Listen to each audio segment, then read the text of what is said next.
Michael.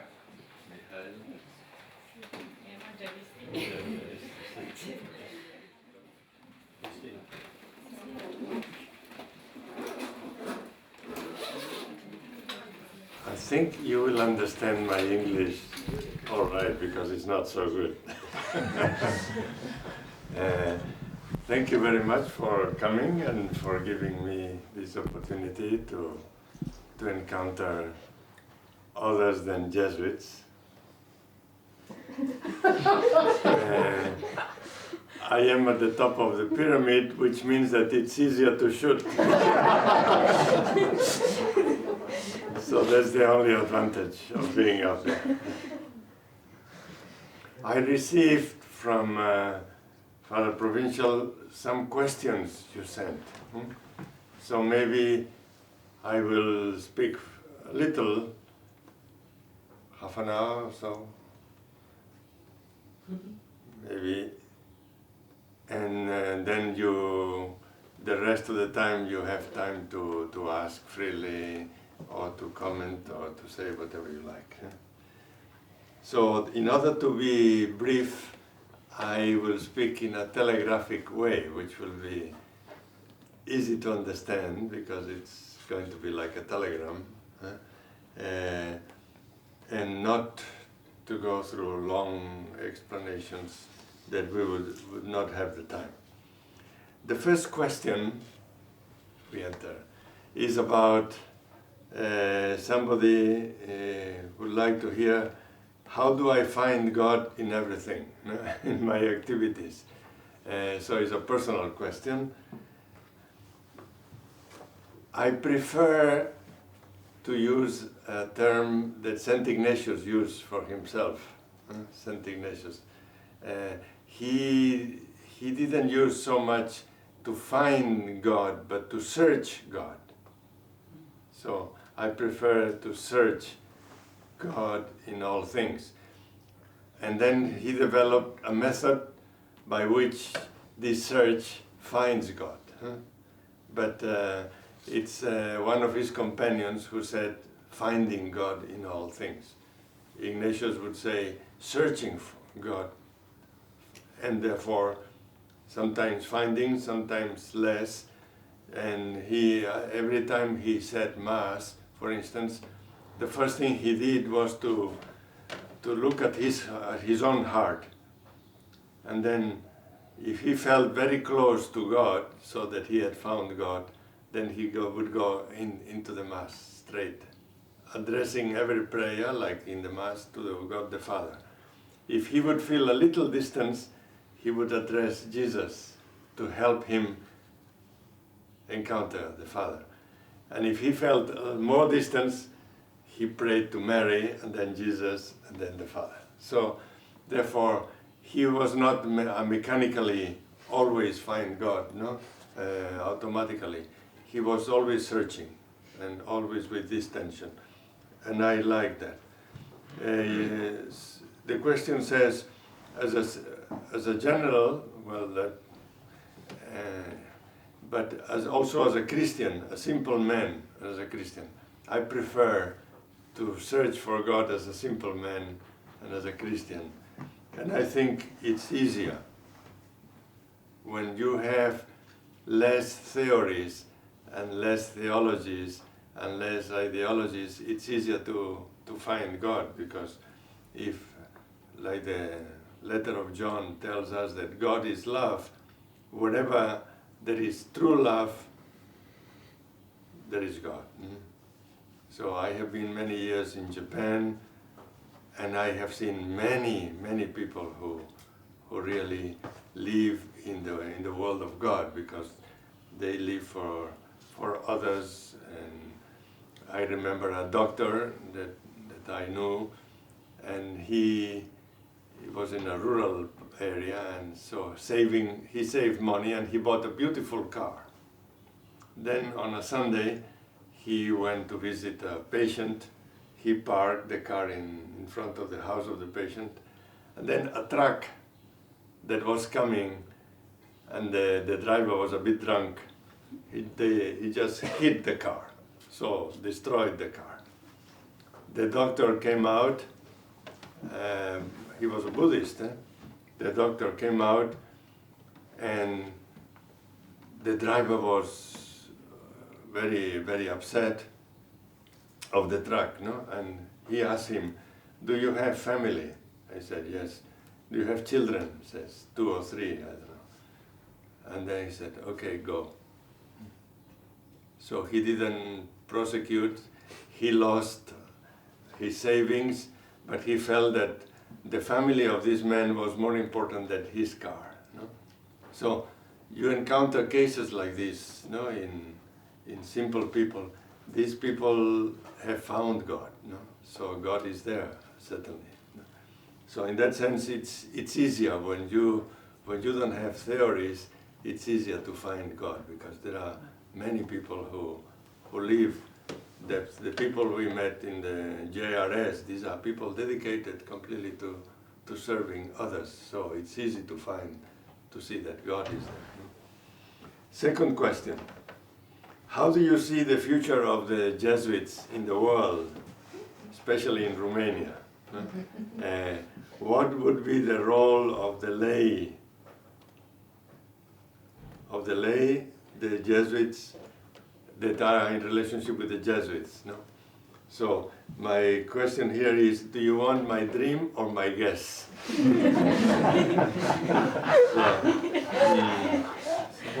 I'll tell you more of my dream.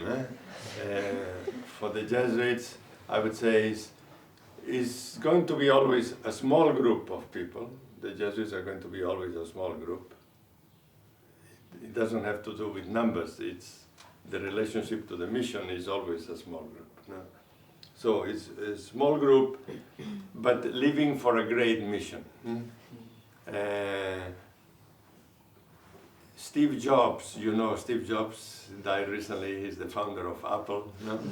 Well, one of his slogans, and very good slogan, he said, "Begin small, but think big." The Buddhists say that people walk on mud, fango, but their heart is in heaven. No? So that's because reality is always difficult. Reality is always difficult, but we have to think big, no? Because the kingdom of God is big, is for everybody. Not big physically, is big in terms of something worthwhile, something that is going to make a difference in the life of people who are going to, that is something that is going to make people's life richer and better and deeper and so forth. No? So this is the dream that I have. And in the dream also I see Jesuits cooperating fully with lay people. So the dream is that a small group of Jesuits can work with many lay people like yourself who have the heart in the right place and who want to do big things, you know, and who want to contribute to a better society and a better world and so forth. One term, a word that has been changing in the last 40 years, but recently, very recently, is used by religious and also by the Pope. I saw the Pope himself using the term mission, but as mission of God, God's mission. So in the past we thought, well, the mission of the Franciscans, the mission of the Jesuits, the mission of the laity, the mission of the bishops, and all that. There are no distinctions. It's God's mission, and we all want to help. No? And so the part of the dream is that the Jesuits contribute to your mission. So we are all part of a mission, and it's God's mission, and therefore God chooses His cooperators. And He doesn't choose only Jesuits, He chooses anybody with a heart that can respond to the needs that we have around. So therefore, I see the Jesuits discovering the vocation of everyone, discovering, accompanying, discerning then helping, training, empowering, like you are doing here in this group, no? Reflecting, deepening, and so forth, and sharpening the mission so that we all together, we can do the mission of God. I think that's what the Jesuits are for. It's not to separate ourselves from the rest of the church and doing our own mission. No? We are trying to respond to a mission that has many different shapes. Could be education, could be preaching, could be parish work, could be social center, etc. Could be many things. But all together, we want to do what God wants for this world. So therefore, I think this thinking God is important for us. No? This is not a limited mission, is God's mission. Therefore, everything is useful, everything is needed, and everything is important, and we can work together. And that's the dream, and I hope it's the reality also, that we work together with you. Third question, how do you think a Christian should look and relate to suffering, to the cross and to the resurrection? Well, I would say if you want a word from the top of the pyramid, I say, please avoid theories and ideologies or theological systems that give you an explanation of suffering and so forth. Suffering has no explanation. It happens. There is suffering. There is suffering. And the reasons can be as many as people, as many as experiences, and there is no way that we are going to find the explanation for suffering. This has been a concern for all the religions, to my mind. All the religions are born as a response to the basic question of suffering. And all the religions, in China, in India, in Christianity and all that, are born with the idea of how can we help humanity suffer less? How can we reduce suffering? How can we reduce violence? How can we reduce war? How can we reduce hunger? How can we reduce so much suffering that is useless, no? In the world, segregation, etc., etc., etc.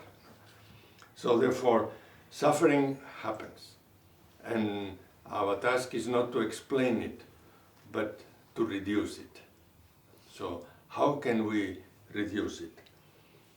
And I think the scriptures, and that's why the scriptures are helpful, they give us different models of facing suffering. And the mature models are the servant of Yahweh who suffers for the people, and Jesus. And I would say the key of the whole thing is whether we suffer or not, when we suffer, fill that suffering with love. And that's what Jesus did. He transformed the meaning of suffering because he filled that with love. Therefore, that in the midst of suffering, we can still think of other people. We can still think of offering salvation to the good thief crucified with him.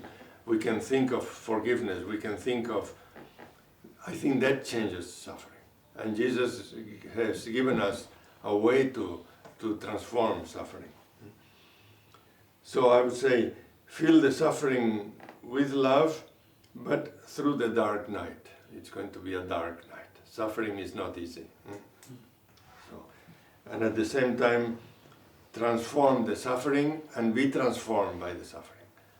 I was teaching sacraments in Tokyo, and I was teaching also the sacrament of the sick. And the sickness is about suffering. So, and one of the things I read that I like very much, the title I like very much, and the title is that through suffering we are transformed from innocence to wisdom. So there is a change, and you meet a person, and you know when a person has suffered a lot, because there is a wisdom that we don't have. Person who have suffered and have gone beyond suffering, they have a wisdom about reality, they are more patient, they are more understanding. There is a communion with the mystery of the cross that doesn't come from thinking. People who think a lot, they can tell you a lot of things about suffering, but people who have suffered a lot and they have overcome suffering, you find you are at home, you find a family relationship there. How to, let's say, go to the next, because I talk too much. How should we react in front of a comfortable Christianism made of big words and large gestures but empty and deprived of its fundamental subject, which is the cross and the resurrection? Well, first of all, I think comfortable Christianity does not exist. It's in English they say it's an oxymoron. It's a combination of words that doesn't make any sense. No? So Christianity without the cross and the resurrection doesn't mean anything. It doesn't exist. It's a fiction. Comfortable Christianity is a contradiction in terms. Human life brings suffering. Inside Christianity and outside Christianity. Human life. To be human means accepting suffering. The suffering of relationships, the suffering of friendship, the suffering of love. If love is deep, it will bring suffering. The suffering of a family, of growth, of letting your children go when the time comes. All this is full of a lot of suffering. And human life in depth brings a lot of suffering, a lot. To be a mother is not a valley of roses. To be a mother is give all the time and even more, and give and give and continue to give until the end. And being a husband is to give, and being a wife is to give and give. And being anyone who loves is a person who is willing to give. And give will bring suffering, because you will make choices that are not to your liking and so forth. So human life brings suffering along, and we have to learn to grow through it. Help others grow through suffering, alleviate their suffering with our loving help, and change society so that there will be less suffering. One of the things I feel every time I meet groups like I met a while ago with JRS is that these are people committed to reduce the suffering of others, helping change the law, change the relationships, change prejudice, so that people can have a little hope. Huh? This is human life, is reduce the suffering of others, so that the others can also experience love and joy and hope and everything, and then human life becomes better. And our concern for society is basically this. I go ahead. Next question. You only once you said, oh my goodness, what the things that I have said. Asia has a lot yet to offer the church, to the whole church, but we haven't done it yet. Yes, I remember I said that. Maybe we have not been courageous enough, or we haven't taken the risk we should. So it's about that. How would you define courage? Courage concerning evangelization today. What are the real risks you think we should take as Christians? So these are two questions put together. Many things have progressed in history. Many things. Through a meaningful encounter with the unexpected, with the different, with the challenging. I have received many good things in my life, and I thank God for all these things. And one of the things, the best things that I have received is to have been sent to Japan, to Asia. Because this is encountering the unexpected, the different, the challenging. Asia is very different Not the people. The people have heart and have two eyes and two ears and so forth. So people are people you can communicate. But the culture, the history, the background on which these people have lived have made them appreciate things differently and look at the world differently.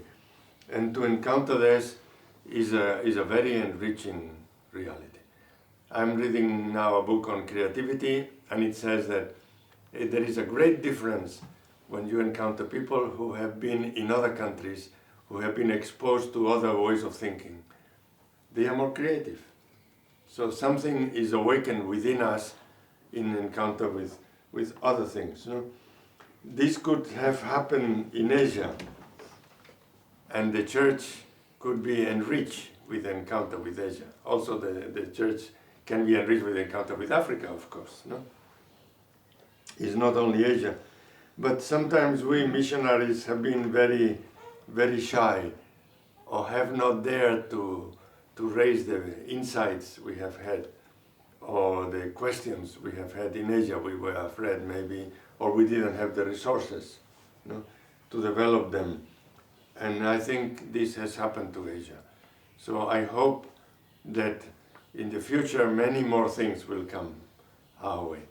A bishop in Asia used to say, Jesus says, I am the way, the truth, and the life. You remember that, no? Well, Asia, he said, Asia, all of Asia, has a spirituality of the way. Shintoism, Shinto means the way of the gods. Judo, you know judo. Judo is the way of the weak. Ju is weak, do is the way. You use the strength of the other. So everything is filled with kendo, with word. And Taoism, Tao means the way. Tao of Taoism is the way. So that bishop said, Asia has spirituality of the way, but the missionaries have come from Europe and they have spoken about truth all the time, no? And that's why our communication has not happened very well, no? And all that.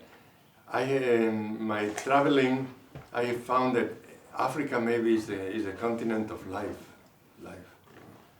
I was very impressed in Kigali, in Rwanda. It was soon after the genocide. I was welcomed in a very poor school by the smallest children, welcomed with a dance. And they danced so well, so synchronized, you know? Little children. And it made me think, I say, when the people of Rwanda, after genocide, they still teach the children how to dance, these people believe in life. So that impressed me very much. So if Asia is the way, and Africa is life, and Europe has this concern for truth, then we need every continent. We need everything to be enriched, because we need the way, the truth, and the life. We need all of that. It's not preferring one over the other. But these challenges maybe have not come enough. Maybe we missionaries have not been courageous enough to raise the issues. And also one thing is, here you are in a background of Orthodox churches, no? Oriental churches, what you call Orthodox Oriental. No? In Asia, maybe it's non-Christians. I feel that this encounter can be very rich. Every time we encounter a different group that even believe in a different way, that challenges our faith and what we say. It doesn't challenge us with fancy things. It challenges us, what we say, do we really mean it? No? And I think the encounter with non-Christians it can be very rich in this sense. No? And we have been, I feel, to make a confession, I think we have been stingy, not generous with other religions. Not generous. We have said, no, we are better, and we put them down. Maybe the first question, in finding God, maybe God is there.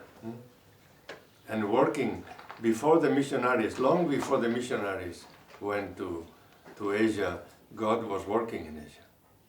And there are a lot of wise people and a lot of religious movements and a lot of insights, thank you. A lot of insights that I think we have to take more seriously and maybe more courageously. That's why the question of courage, no? I think courage, if you ask me for a definition, no, it's not a definition, but courage is to have the heart to formulate how we encounter God at work in other people. It takes courage. Even people we don't like, even people who think very different from us, to have the courage to see God is working in that person and try to discover the truth in that person, that takes courage. It's not easy.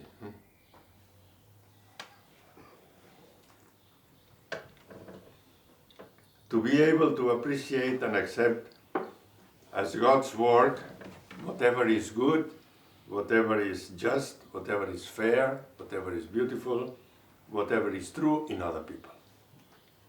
That requires courage. We prefer prejudice and remain within our things and define differently what others do. No?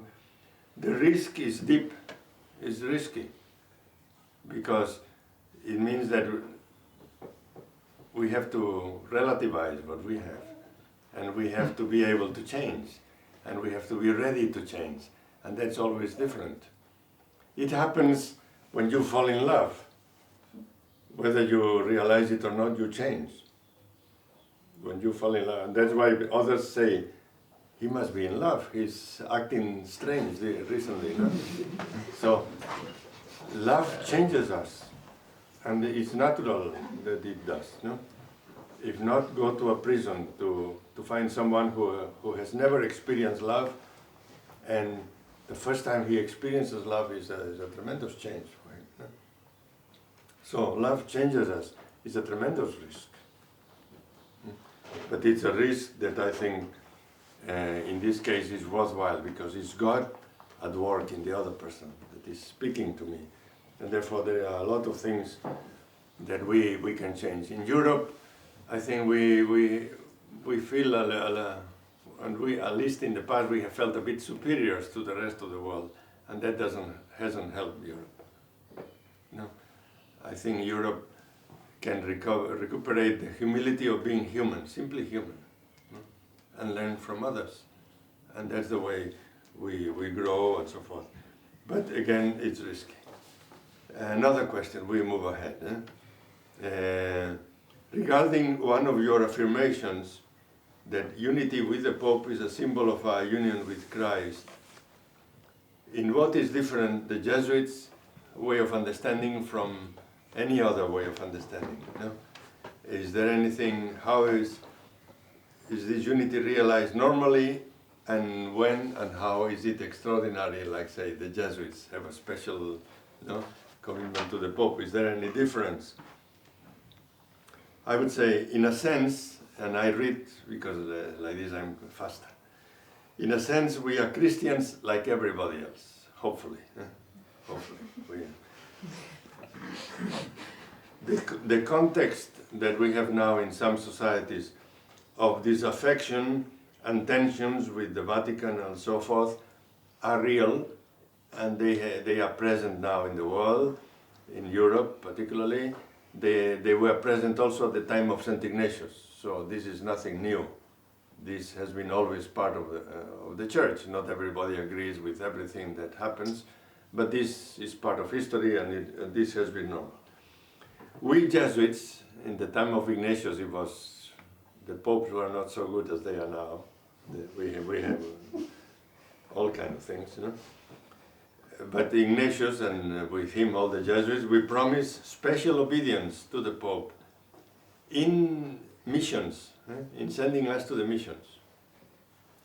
The Pope, why? Because the Pope, according to St. Ignatius, knows more about the whole Church and the whole world, which means that we Jesuits are born for the world.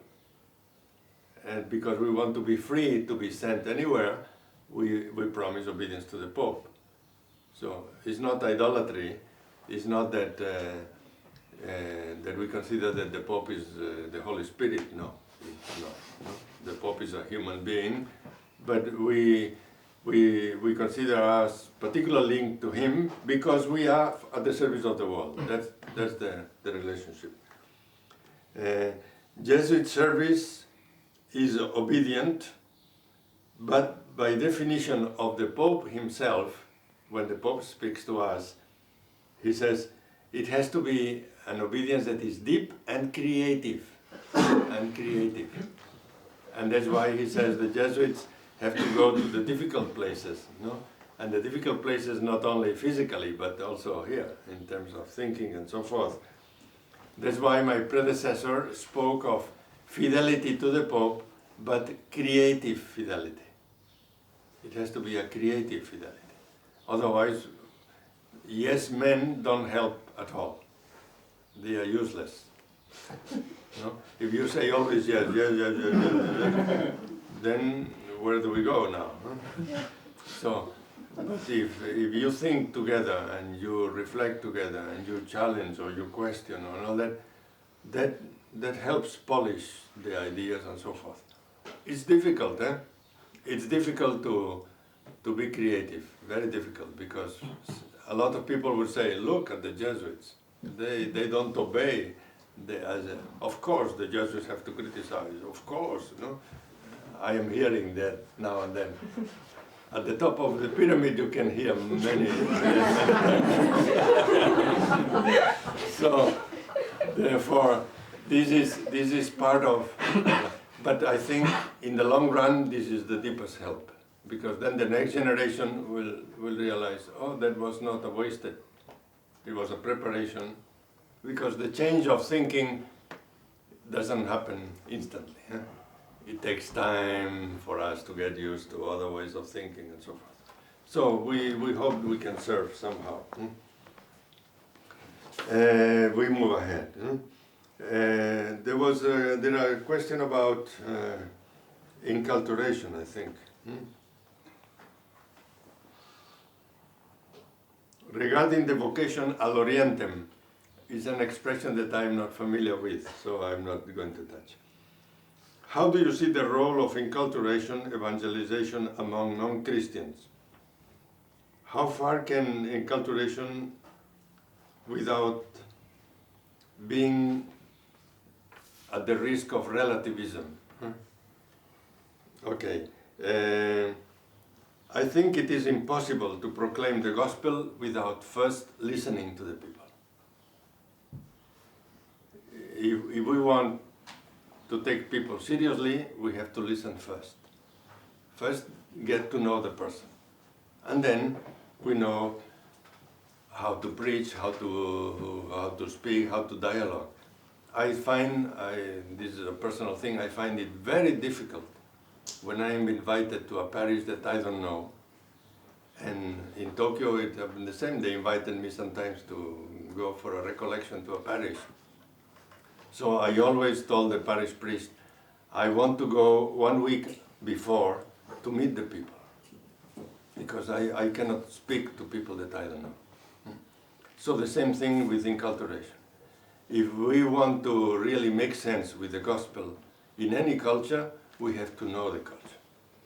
And that's inculturation. We have to enter the culture and be able to understand not only the words, but to understand how people live, how they feel, how they think, how they relate, what are the problems, what are the questions. And then you enter into some kind of dialogue. That's one of the reasons why I wanted some questions, because I want to know what are your questions, what are you interested in. No? I could come and give you a Roman speech, but that's not. So language takes place always in the context of life. No? And that's why now we don't speak of adaptation like minor things, but inculturation. We have to enter the culture, the whole way of life of people. Evangelization cannot take place without inculturation, I think. It has to be part of the life of a person.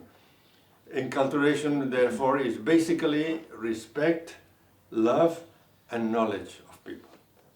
That's the way I understand enculturation. Respect, love, and knowledge of people. How am I going to preach if I don't know the person? Impossible, no? And this applies to Christians and non-Christians. The question of relativism is a European question, by the way.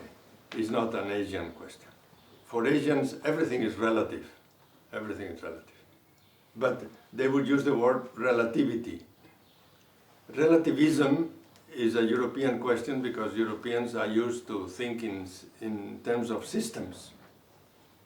So if you relativize things, then the whole system shakes because it's a system of thought. And if you touch this point, everything shakes, everything moves and all that. But this is a European, typically European.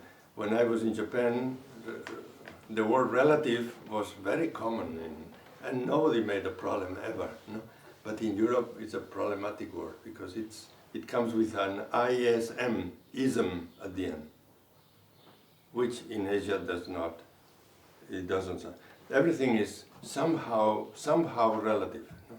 Depends on the aspect, depends on your experience, your point of view.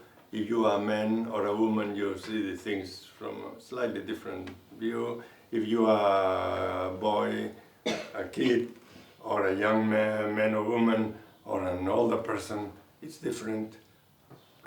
So this is relativity. Everything changes. No? And that's no problem unless we think from a system. So therefore, it's a European problem. And it happens when we live in a system and love the system. Enculturation is unlimited because it is a matter of knowledge, of love and of respect. Instead of thinking in terms of limits, I prefer to think in terms of directions.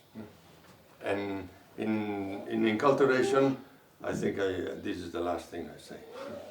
In enculturations, one text of the Gospel that helps me and helped me very much in Japan is the whole chapter 5 of the Gospel of Matthew.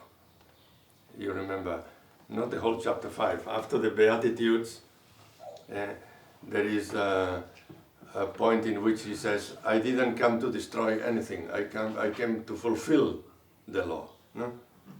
So, you can apply that to culture. I come here to respect the culture, to love the culture, and to make the most of the culture. And immediately he enters into a series of contrasts. You were told, but I tell you. You were told, but I tell you. And everything Jesus says, I tell you, he's not saying the contrary. He's just saying this without limits. This without limits. You were told, don't kill another. And I say, no, not only don't kill, respect others. No? Take the whole life, not only the physical life, but the whole life, respect others. And everything like this. And at the end, and this is the third stage, he finishes verse 48 at the end of chapter 5. He says, be perfect like the Father in heaven is perfect. So he takes the limits, and at the end he says, there is no ceiling. Everything is open. You want to do something good? Do it without limits. Not only what your culture tells you to do, because there are no limits to goodness, to beauty, to justice, to fairness, to whatever, to truth. So this is a chapter that tells you, but it begins saying, I fulfill everything. I didn't come to destroy anything. That I apply to missionaries going to Asia or Africa. We come here to fulfill whatever is good, no? To the end. There are no limits. No? And if you say respect men, I would say respect men and women. That's the whole thing of divorce in the gospel. No? Respect men and women, not only the men. No? That the men have rights, but the women don't have. Everyone. No? And at the end it tells you why? Because God is perfect. God has no limits. And Luke, when he uses the similar term, he says, God is merciful. Be merciful like the Father in heaven is merciful. That's the perfection of God. No? So that's where enculturation takes us. No? But anyway, I speak too long, so maybe I stop here. If you want to ask or comment, thank you. It's good to have provincials.